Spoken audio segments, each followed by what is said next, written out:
tell me about your thoughts on crypto and the technology space in general. This is three revolutions in one. It's a money revolution. This is a monetary system that's primarily Bitcoin, to some extent Ether. And then we have the DeFi revolution, which is decentralized finance, which we think is going to threaten all of the financial industry, including asset manager. And then we have really the next generation internet revolution. And that's really about NFTs and property rights in the digital ecosystem. Yeah. And so how does ARK find opportunities in these different spaces? A lot of companies are embracing, especially in the fintech world. For example, Block, which used to be Square. Cash App is doing all kinds of things to enable users to own and transact in Bitcoin or save. We're seeing Robinhood really embrace crypto, realizing that its client base, the millennials,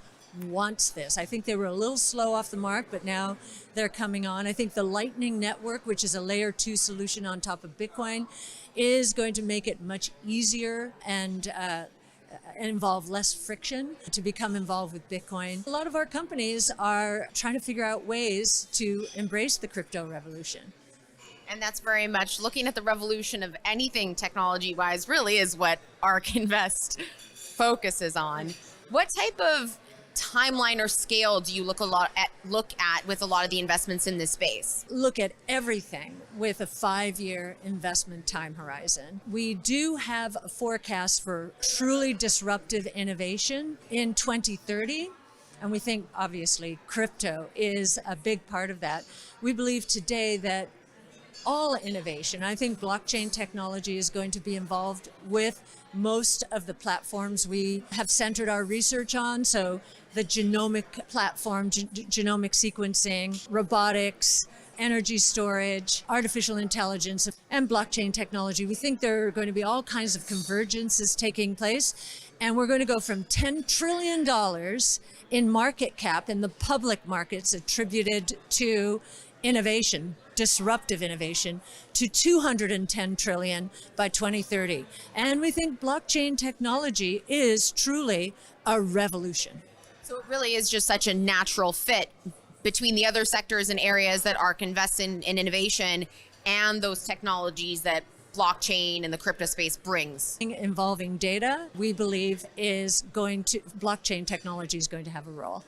And Cathie, I would love to just ask you one last question about your role as a true female leader in the industry. I've been in the industry many years following your career and have been so inspired by you. What do you think has gotten you to this place as being a female leader in the industry, and why do we not see more women like you? Well, thank you, Liana. I think that an economics and finance background, going through many cycles, boom busts, we lose a lot of women, often last in, first out, during those crises. And I think I've been, thank God, with with wonderful mentors who wanted me to succeed. I often talk about Art Laffer in the economics field, but Sig Sigalis at Jennison Associates, Bob Keiser, my first boss there. People who really I wanted to succeed, and they wanted to help me. And what I also say, when people ask me for advice, I often say, with those first few jobs, you want to make your boss look brilliant. And by the way, the opportunity to do that now for young people is much greater than it was when I was growing up in the industry because of all of the innovation taking place.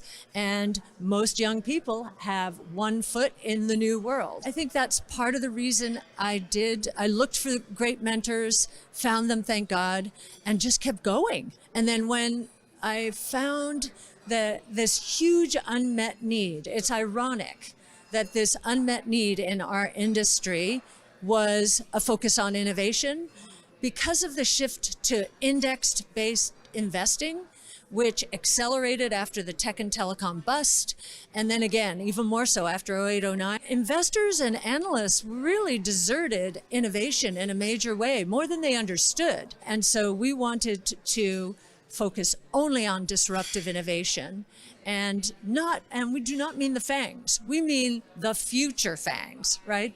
So I felt that was a huge unmet need, and I think any entrepreneur knows if you identify an unmet need and and you fulfill it, you execute upon filling that need in a good way and in the right way, you're going to do very well.